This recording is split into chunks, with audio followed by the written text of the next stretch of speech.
pouquinho sobre as nossas diferenças. E aqui o princípio é: seja você a pessoa certa. O princípio de seja você a pessoa certa é que, na verdade, muitas vezes dentro do casamento, os maiores conflitos e as maiores dificuldades que nós temos é porque, na verdade, o que eu gostaria era que o meu marido fosse a minha versão masculina.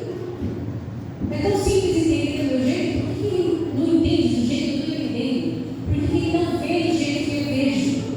E nós passamos muito tempo, existe até uma expressão de um pastor escritor que dizia assim: não sejam vocês casais igual o bicho sanguessuga. Sabe o sanguessuga? Que ele só tira proveito? Então, se nós estamos falando sobre propósito, em primeiro lugar, não é sobre você absorver e ter tudo do outro. É você se colocar na pessoa de que, na verdade, a pessoa certa é você. Então, vamos falar um pouquinho sobre isso? Seja você a pessoa certa. Pode passar? Maridos, a quem Deus deu o governo da terra? Vamos, irmãos. Vamos, homens. A quem Deus deu o governo da terra? Vamos. Estão seguros disso? Vamos estar. Deve ter umas mesas muito mais. Mulher mandando demais. E tem Deus, irmãos. Mas Deus deu o governo da terra a quem? Ao homem. Amém. Amém? Não, mas é uma realidade. Quase perto. Tem homens achando o seu papel. Deus deu o papel a você. Quando quem pecou? Quem comeu o fruto? Hein? Eva. Mas a quem Deus procurou para responsabilizar? Adão, né? Não foi Eva que comeu o fruto? Por que Deus procura Adão? Onde tu estás, Adão? Ele queria chamar Eva? O que você fez, Eva?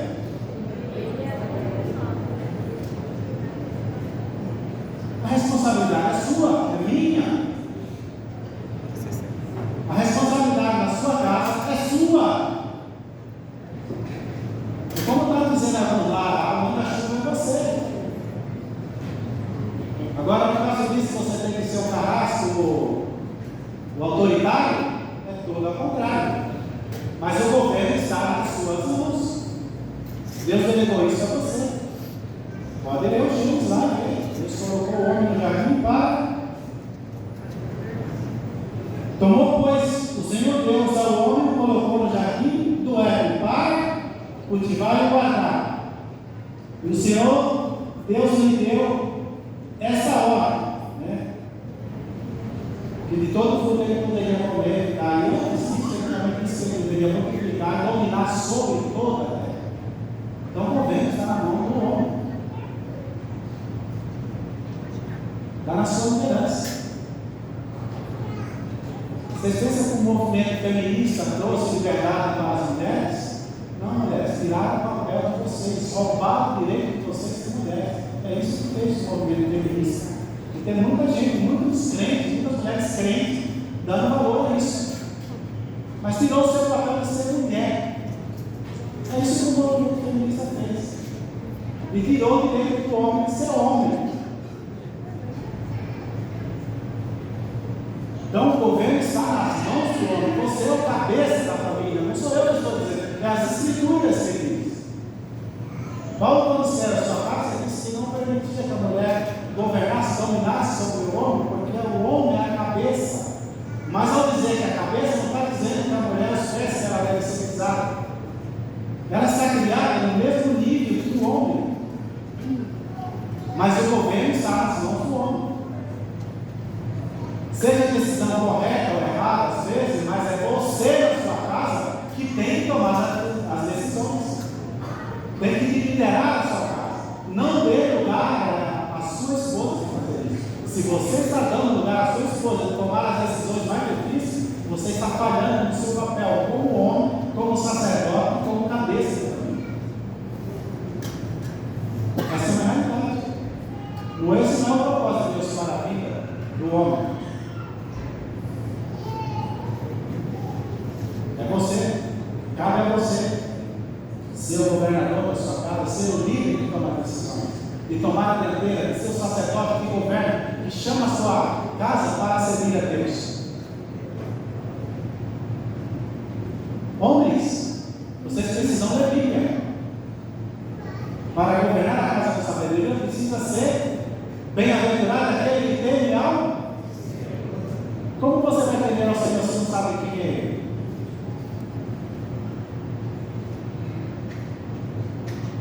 Bem-aventurado aquele que não anda segundo o conselho dos ímpios. Bem-aventurado aquele que não se detém no caminho dos, nem se assenta na roda dele. Onde está o seu prazer? Minério, o que ele faz? Medita, medita e de noite. Você pode dizer: a vida é muito corrida, eu não tenho tempo. O tempo quem faz é você. Já tem uma canção que diz: bem, vamos embora, que esperar não é saber. Quem sabe faz a hora e não espera acontecer. Não tem uma canção assim? Ou eu que sou mais antigo, você dela, né? Pode ser também o estudo está dizendo. Mas existe uma canção, acho que é, não lembro o nome da cantora, mas existe uma canção que eu não lembro disso. Vamos? Aê, então não espere acontecer, não espere que as coisas vão cair. Você precisa ler as Escrituras. Quanto mais eu ler as Escrituras, eu conheço a quem? A Deus e a mim mesmo.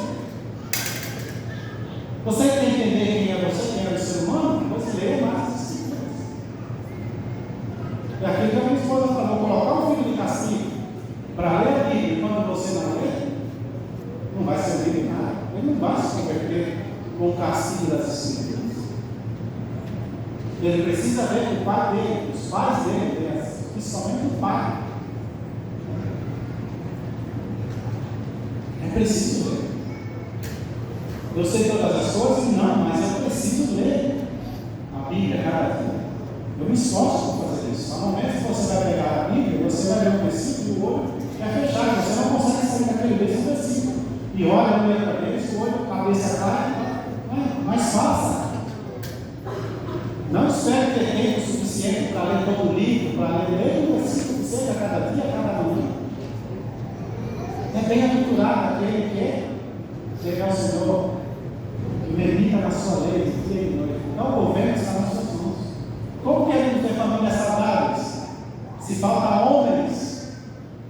Como queremos ter igrejas fortes se falta homens? Quem cantou aqui na frente? Quantas mulheres tem aqui cantando? Por que não tem homens cantando? Você já percebeu isso? Que na nossa igreja, quem canta, quem leva louvor? É porque as mulheres não podem fazer? É porque os homens não querem fazer. Os homens preferem pagar a conta e dizer: vai lá, paga e faz. Eu não quero fazer. Faz por mim. É por isso que faltam servos. Queremos pagar a conta porque eu faço no meu lugar. Mas Deus deu o governo aqui aos homens, a você, homem, a mim. Deus deu o governo da sua casa, não foi a sua esposa. Ainda que ela passou pelo salário, não aconteceu. E hoje tem muito isso, não há nenhum problema com isso. Mas o governo, e você, mulher, tem que submeter a seu marido. Submissão não quer dizer ser subjugada, é estar dentro da mesma missão, dentro do mesmo propósito. Mas ele é a cabeça, é ele que governa. Mas talvez algumas mulheres podem até se levantar aqui e dizer: mas o meu marido não toma decisão, não toma atitude. Eu tenho isso na minha própria família. Muitas vezes tem um homem que se fala dele porque ele não toma uma posição de dizer: não, eu dirijo essa família. Eu tenho dois filhos, como vocês viram na foto, no interior, e o mais novo, ele sempre, cada vez que ele tinha medo que não ia crescer. Ainda que quando nasceu, aquela ferida, ele tinha o fêmea mais do que o irmão mais velho. E cada vez que nós irmãos tiramos uma foto, ele ficava nas pontas dos pés para a altura dos demais, né? A altura do irmão e a minha altura, principalmente.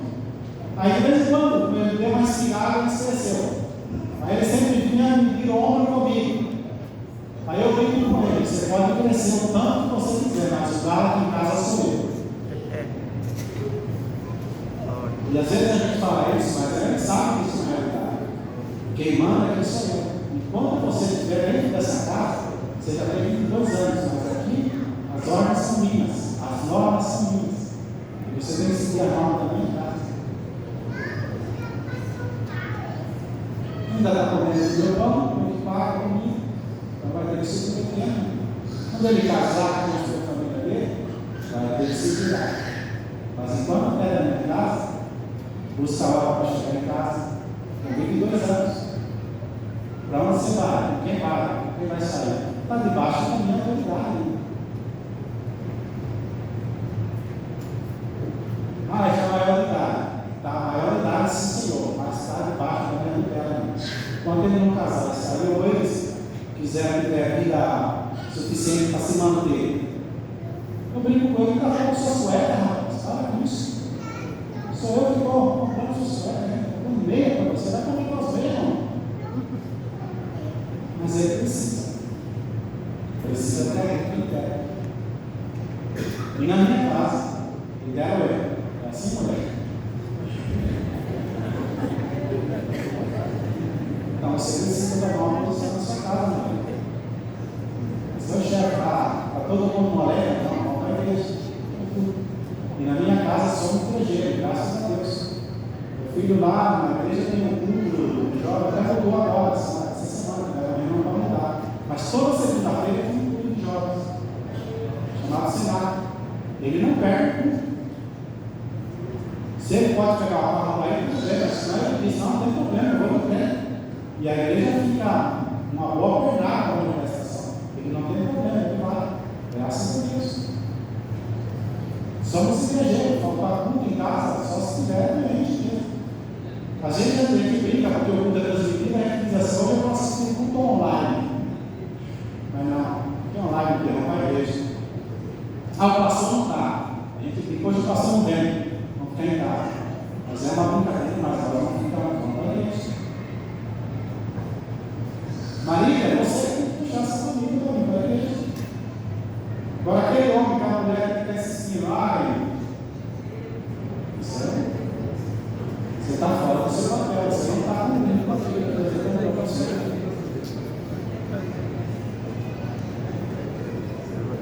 Tem marido que, se a mulher dissesse: hoje não vou cansar, ele levanta a mão, vai glória a Deus. Ainda mais que tem jogo do Corinthians, do São Paulo, aí você quer ter a igreja fora? Aí você fala para o pastor, a igreja do bar, funciona, você faz isso,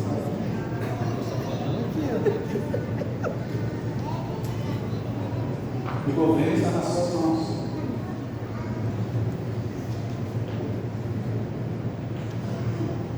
Lê a Bíblia que você vai descobrir isso. Se você não descobriu ainda, pode ler essa Bíblia que você vai ver que é assim. Amém? Amém. Glória a Deus. Então, aqui está uma posição, homem. Deixa de ser pai de guerra, pelo amor de Deus. Deixa esse negócio do pai de guerra para quem não conhece a Cristo. Não conhecer pai. Ser amante da sua esposa, Paulo diz. Paulo diz que a esposa deve ser submissa, mas depois diz ao homem que o homem deve amar a esposa como Cristo amou a e se entregou. É.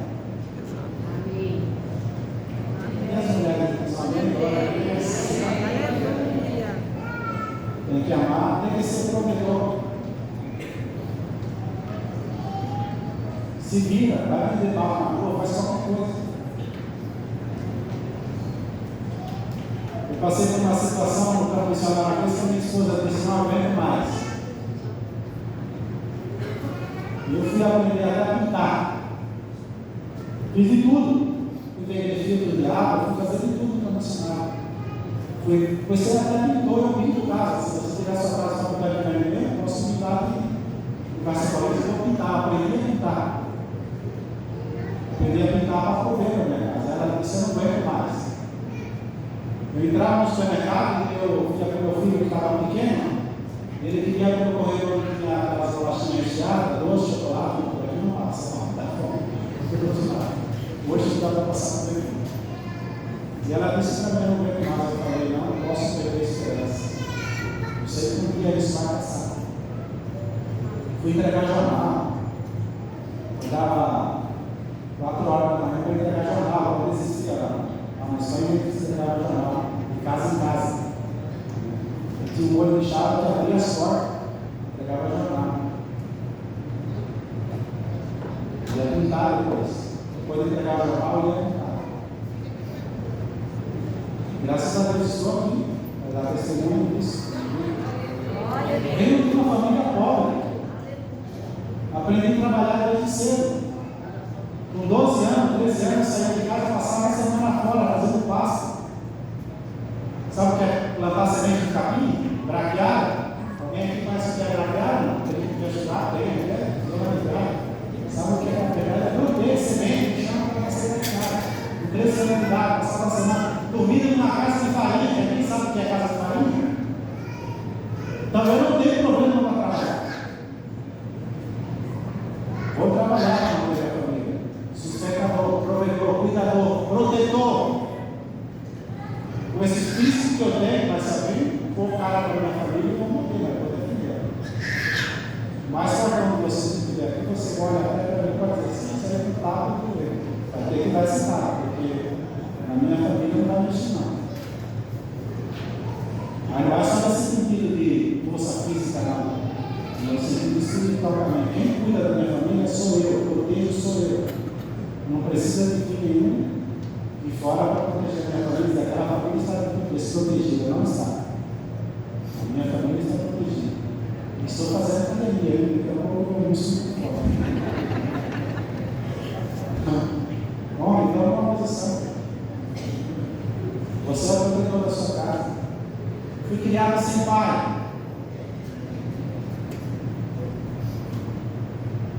E Maria era quem me defendia na rua. Mas eu não tive um pai para cuidar, protetor. Mas hoje eu sou pai. Quem protege meus filhos sou eu. Então você pode dar uma desculpa que não teve pai, figura paterna para cuidar. Mas Deus é pai, você é pai. Deus é seu pai, ele não é padrasto. Ele é o seu pai. Então confia nele. Entrega tudo a ele e ele vai fazer. Mas toma uma posição, você tem governo. Amém? Amém. E isso é tão importante. E o diabo sabe disso. Que não ter a figura correta do homem vai distorcer a figura de Deus. Que Deus é um homem que não entende o seu papel, que não cumpre como provedor, que não é o sacerdote do seu lar, que não está cuidando, provendo, protegendo essa família, possivelmente esses filhos não tenham uma visão correta de Deus. O diabo sabe disso. Então, quando enfraquece o papel do homem na família, enfraquece a imagem de Cristo. Não é só você abrir mão porque dá trabalho você ser homem. Não é isso. É você entender que a sociedade, o mundo e o diabo querem te tirar desse lugar, porque é esse lugar que faz com que a imagem de Cristo seja vista. Então, quando você não cumpre com o seu papel de ser cabeça, você falha com os seus filhos e com a sua esposa para entender a imagem de Cristo. Por isso que você, homem, tem um papel tão desafiador, que é amar uma mulher como Cristo amou a igreja. Então, a maneira com que eu vejo o amor e o cuidado de meu marido comigo é o reflexo que eu vou ter do cuidado de Deus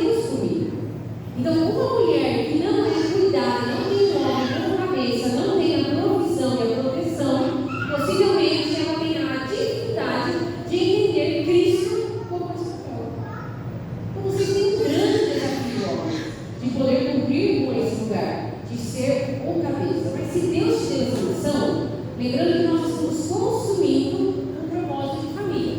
Então nós estamos falando desde as suas decisões e trazendo agora esse propósito para o homem e para a mulher. E amanhã nós daremos continuidade nisso. Mas não tem como a gente falar sobre pequenas coisas que acontecem no seu relacionamento, querendo ajustar os seus problemas e as suas dificuldades, se você não entendeu o seu papel. Então, como que você vai melhorar uma crise, uma dificuldade do seu casamento, se vocês não estiverem cada um cumprindo com o seu papel? E isso é muito difícil, faça o seguinte. Como minha esposa está falando, esse seu papel de governar também, de representar. Quando Deus coloca o homem para mim, não é só governar, mas representá-lo. Qual é o desejo de Deus para nós, como crentes, como cristãos, que chegamos aqui, a estatura de Cristo? Então é representar o homem. O seu filho, quando olha para você, quer o seu Deus.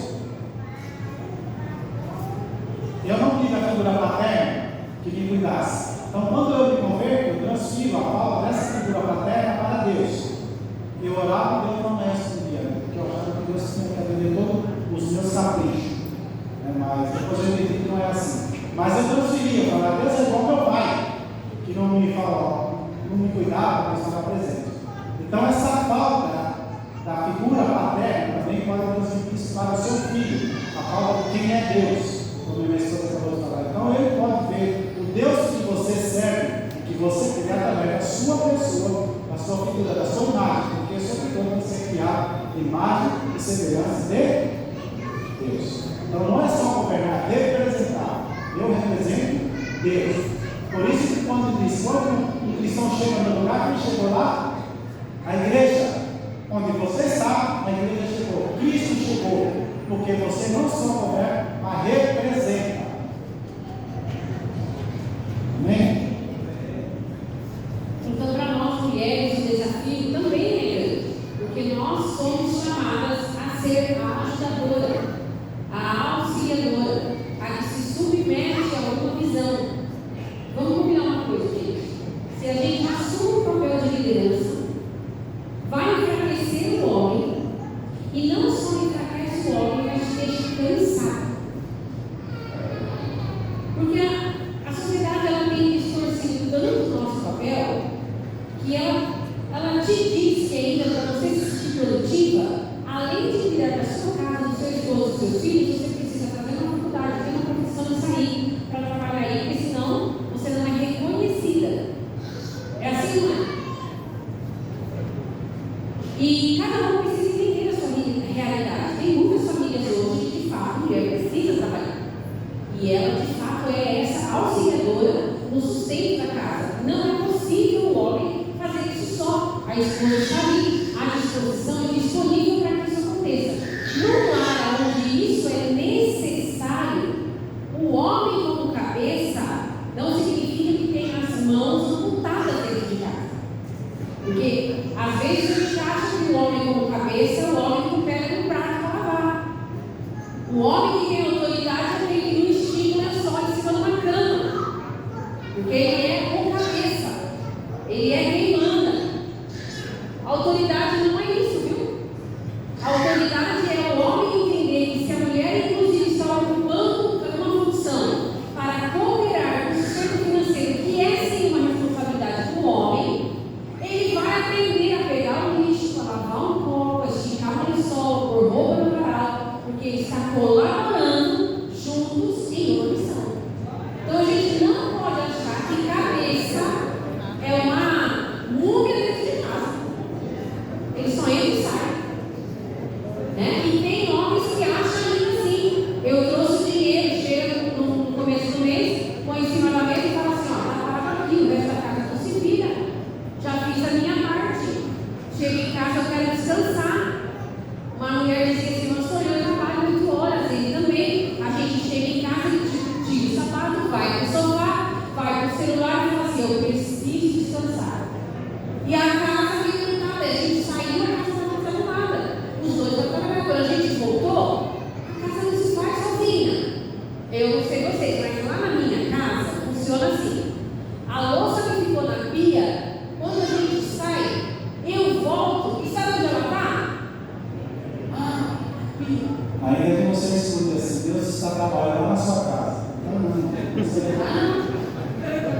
Você escuta muito isso, né? Deus está trabalhando, enquanto você está aqui, Deus está trabalhando na sua casa. Essa mulher fez essa louça vai aparecer. Só que ela não vai se revelar. A louça não vai pegar a faca e o garfo fica na porta da casa falando: você não me lavou. Então, a comunhão do lar, a harmonia do lar, começa quando nós entendemos bem os nossos papéis. E o fato de que haja cooperação no lar não te tira do lugar de cabeça, homem. Você continua estando ali. Aliás, isso te dá ainda mais autoridade. Poxa vida, de maneira voluntária, o meu marido vai lá na pia e lava uma louça. Agora, essa mulher ajudadora que entende isso, é uma coisa bem complicada para a gente. Eu vou contar um segredo para vocês, Guilherme.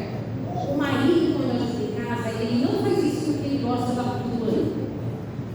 Ele olha para a louça e fala assim: ai, que vontade de lavar uma louça.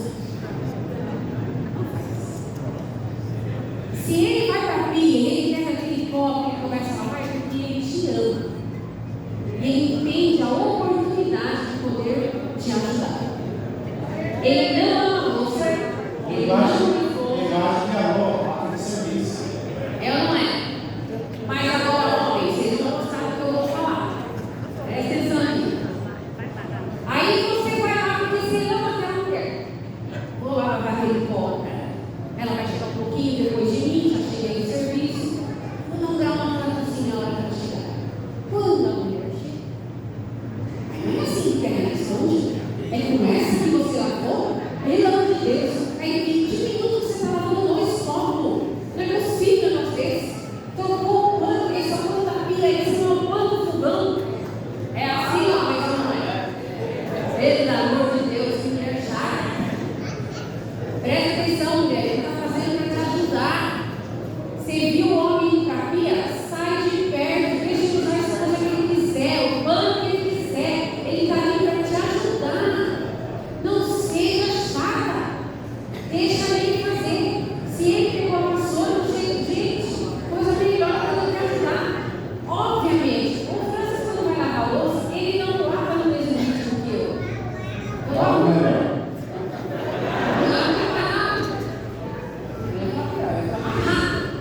Eu lavo mais rápido. Mas se eu vir à disposição dele, sabe o que eu vou fazer? Eu não vou ficar reclamando. Porque eu sei que ele está disposto a me ajudar. E ele vai lavar o que estiver na pia. Para fora da visão dele, Isso é uma coisa, né? mas eu não vou ficar falando: você não sei, você não viu que tem panela no fogão? Não. É isso aí. Eu percebi a atitude dele, de que ele está ajudando no fogão. O que eu começo a fazer? Começo a pegar a panela e trazer. Eu começo a chamar, mas não estava acabando. Eu falei: não, tem mais algumas coisinhas aqui. Eu vou trazendo. Aí depois que eu deixei tudo dentro da visão dele lá, né? Eu começo a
dele e assumir a mulher na vida dele, o papel feminino na vida dele. Então, a mulher vai fazer o quê? Ser a ajuda, ela vai ser a submissa, ela é aquela que consegue administrar o lar, ela é a amante do marido. Só que isso inclui esse cuidado da casa, que se você trabalha, você precisa continuar tendo.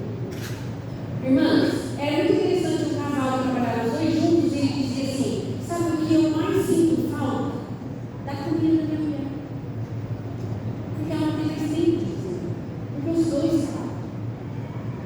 Eu gosto da comidinha da minha mulher. Lá em casa não briga com isso. Eu estou, às vezes eu quero falar assim: pega uma marmita hoje que a gente vai resolver. Eu não vou conseguir parar. Já olha os dois assim: só para fazer uma coisinha, fica um ovo, um arrozinho, um ovinho. Não vai ser isso, não. Os dois preferem o quê? Um ovinho frito, um arroz, do que trazer o bife do dia e a carne especial. Por quê? Porque eles preferem mais a mãe ali, pertinho, dando provisão, administrando o lar, fazendo com que isso seja importante. E a administradora do lar é aquela que apoia a todos da família. Mulher, é a sua responsabilidade. Aqui o almoço vai ser na mesa. Quem faz isso? Você mulher. Prepara aquela mesa agradável. Traga os filhos de volta na mesa. Tem casal que não tem mais uma hábito da mesa para colocar a roupa que vai passar. É ou não é?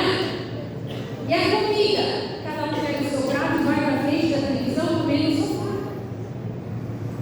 Ou come naquele balcãozinho que tem na cozinha, que parece o balcãozinho do presidiário, ficam um lado do outro, olhando a parede. Não tem mais um ambiente familiar.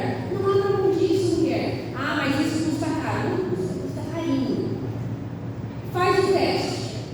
Pega uma mesa. Escolhe aí, o que é melhor para você? O café da manhã ou o almoço na janta? Põe os pratos. Você tem um prato de visita? Quem tem prato de visita em casa? Não tem mais, agora sim. Tá bom? Pega o seu prato e coloca lá. Ah, não sou, mas eu não tenho um jogo qual também não.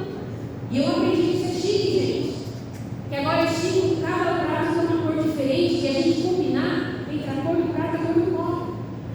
Então, não é o dinheiro que você vai gastar, é o carinho que você vai colocar como administradora do lar. Venham, queridos, vocês são bem-vindos nessa mesa.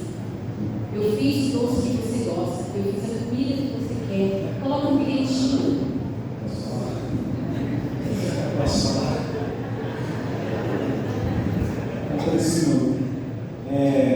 Esses dias eu fui no evento para homens, eu com meu filho, mais novo, né, que está conosco. E quando chegamos à casa, havia uma mesa preparada, até nas cores que é do evento. Tinha globo, brinquedinho, por todo lado. Foi muito agradável isso, eu com meu filho. Havia duas taças, a mensagem era: essa taça aqui está pequena, a gente tem uma taça. Então, chegamos, tinha toalha para a mãe, porque eles diziam: ainda que eu não cheguemos com ela. Fui pegar a toalha da pessoa, uma toalha dobrada, na cama, com um brinquedinho. Tinha balões loucos, chiques, né? E cores, estava tudo adornado, chocolatezinho, quindim. Eu gosto do quindim, né? E dobra de mão, gente. Você sabe o que a gente chega em casa, tem uma mesa preparada, um docinho de sobremesa. Foi muito bom. Foi muito bom, agradável. Chocolate. Eu ficava dizendo que queria deixar essa coisa, eu fui passo, eu falei: rapaz, agora eu fui passo, eu vou também. Se vira, vou comer chocolate para você não. A mãe foi lá, comprou um ovo de passa para ela. Está aqui o ovo de passa para ele, chocolatinho para ela. É muito lindo mesmo. Então, é bom, faça isso. E quantos homens aqui sabem colocar no fogão? Eu não me lembro, hein? E logo no fogão, sim, mas é bom, mulher, mas é uma mesa. Sabe aquele negócio de colocar a banana no pano? Mas nós homens estamos todos acostumados com isso, que a minha esposa coloca aquele guardanapo de pano, aquele rico, né? Quando você vai no restaurante mais fino, quando pode, mas tem perto lá. Aí você nem quer uma boca no pão para ensinar, você tem que pegar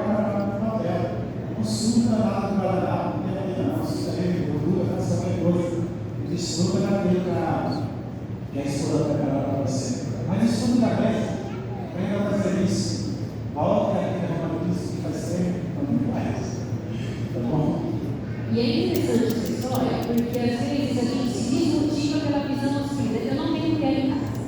Vocês viram a foto ali? A noiva do Lucas é a primeira integrante feminina. Eu estou feliz que agora eu tenho uma super derrota para qualidade. Quando eu compro as coisas da mesa, eu fico uma negócio, listado, não vai for não.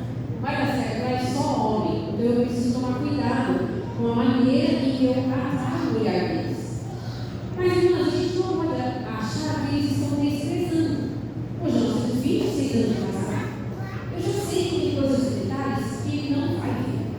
Mesmo assim, eu vou continuar fazendo. Porque não é pelo fato de que ele não vai ver. É pelo fato de quem é você. Lembra que nós conversamos aqui? Quem é você? Você não pode viver um relacionamento de sangue suga. Porque ele precisa, porque ele tem que estar, porque ele. Não, quem é você? Então não é sobre o olhar que ele vai ter. Eu sei que ele não vai ver, mas é quem eu sou. E o negócio foi tão interessante que eu pensei o seguinte: tem um banheiro só. Vão chegar cansados, eles vão ter que revezar quem é que vai tomar banho primeiro. Então eu deixo na cama a toalha, um recadinho, um chocolate, e digo assim: enquanto não estiver tomando banho, o outro vai ter aquele momento agradável, um recadinho, aquele chocolate. Aí decidiu: quem vai banho primeiro? Pai. Não dá aqui isso. Vai tomar banho. E eu vejo lá que ele sai, toma um banho, e eu vejo no quarto. Ele não pegou o chocolate, não viu a notinha, e nem pegou a toalha. Puxa, a toalha estava aqui. Aí eu perguntei para ele: amor, porque eu não contei. E viu? Você percebeu o que tinha ali no quarto para você? Não. Você não viu isso da cama de usuário? Nossa, eu não percebi. E como que você se julgou? Ninguém pode dar nada que eu trouxe da viagem. Meu Deus, estava lá fofinho, bonitinho. Tá bom. Agora tem o segundo homem. É o filho que vai pro banho. Não adianta eu falar assim: é você também, aquilo bem, não sei o que. Não. Aquilo foi feito com quem eu sou. E eu quero que ele se sinta acolhido pelo detalhe. Não tem problema. Você tomou banho, então agora você estava limpinho para você. O chocolate está aí, viu, amor? Obrigada pelo chocolate. Vou guardar a notinha, está tudo bem. Eu fiz o seguinte: eu falei: filho, agora é sua vez do banho.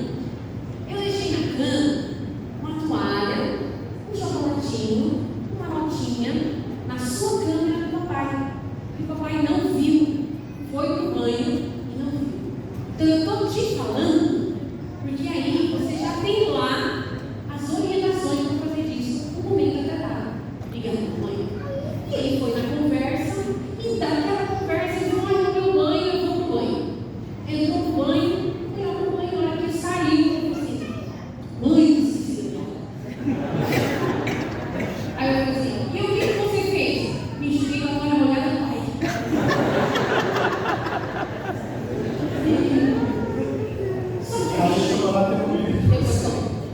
Mas por que essa história ela é interessante? Porque eu podia ficar ofendida, magoada, pelo trabalho que eu tive a parte da casa, pela maneira, para que eu vou mexer assim, não vai nem ver? Ai, você não viu, vou contratar lá. Então, mulher, esse ambiente do lar é a sua responsabilidade. Faça com que isso seja um ambiente em que todos os membros da sua casa queiram chegar. Que o marido diga assim: meu Deus, eu estou cansado. Que a casa está cansado, pedido, chegaram muito estressados e estressaram assim: que bom que eu vou chegar em casa. Eu vou ser aguardado. Ali em casa eu vou ser bem-vindo. Eu vou ser acolhido. A gente não precisa viver esse ambiente com um filho que chega na sexta-feira. Tem os homens que querem encher a cara porque não sabem o que vai acontecer e vai esperar eles dentro da casa. Não. O seu lar é o lar de acolhimento. O seu lar é o lar de amor. Eu vou pedir para os irmãos: se você consegue dar 5 minutinhos, eu quero dar dever de casa para vocês. Vamos ter dever de casa? Então eu vou pedir a ajuda dos irmãos do lugar de harmonia. Eles vão me ajudar com isso. E, irmã, espera só um pouquinho, não distribui. Eu vou explicar. E aí depois que eu explicar, eles vão distribuir para a gente ganhar tempo. Combinado? Vocês vão receber uma folhinha de dever de casa. Nessa folhinha vocês têm uma atividade para fazer juntos. Se você conseguir fazer essa noite, vai ser perfeito. Tá bom? Tenta bater um papinho hoje à noite e vocês vão fazer essa atividade juntos. Vai pensar no caminho. Aí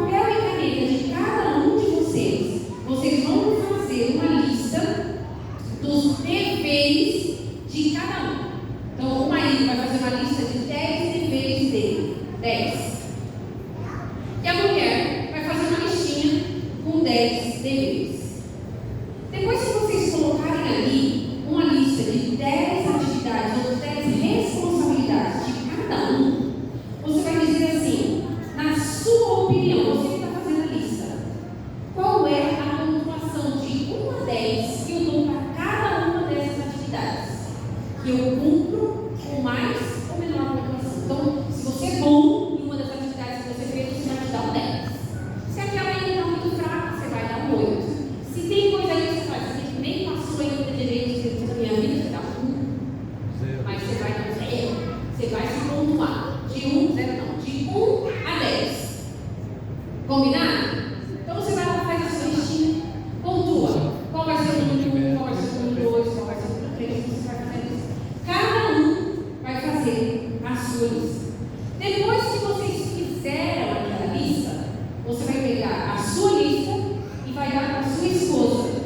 E a sua esposa vai pegar a lista dela e vai dar para o marido. E do lado daquela pontuação, que talvez você pontuou 10, o marido vai dizer assim, 10 não, 6,5. Não vou te dar 10 não. Porque aí a pontuação quem vai dar é ele sobre a sua nota. Não tem problema, ela não precisa ser estúpida. Você vai pontuar a sua lista e depois ele vai pontuar. E aí o que vocês vão conseguir ver com isso? Vocês vão conseguir entender aonde estão alguns desequilíbrios do casamento. Aquilo que você achava que estava muito bom, talvez a sua esposa não deixe. Ou talvez aquilo que você achava que estava muito ruim, a sua esposa te dê uma nota que diga, não, você cumpre com excelência essas coisas. E com isso, vocês vão ter a oportunidade de pegar essa lista então e ler em voz alta e comparar essas pontuações. Vocês vão dar uma média de nota para vocês. Somando o ponto B, o ponto C, que média você tirou. E amanhã nós vamos falar um pouquinho sobre os casais que foram aprovados e foram aprovados. Combinado? Mas, pelo amor de Deus, isso é só um exercício. Não quero ver ninguém do roxo aqui amanhã. Bom, é para gerar crítica, não. É só para ouvir e ficar assim. Tá bom? Para trazer uma linha. Não é para você explicar, você está ruim nisso. É para levar a pessoa. Então, enquanto a irmã entrega, pode entregar, você pode entregar os vizinhos, explicar para os irmãos que ali atrás tem um cantinho de foto, igual a nossa camiseta que está escrito, que depender de mim, a minha família vai dar certo. Nós temos um escudo, que é esse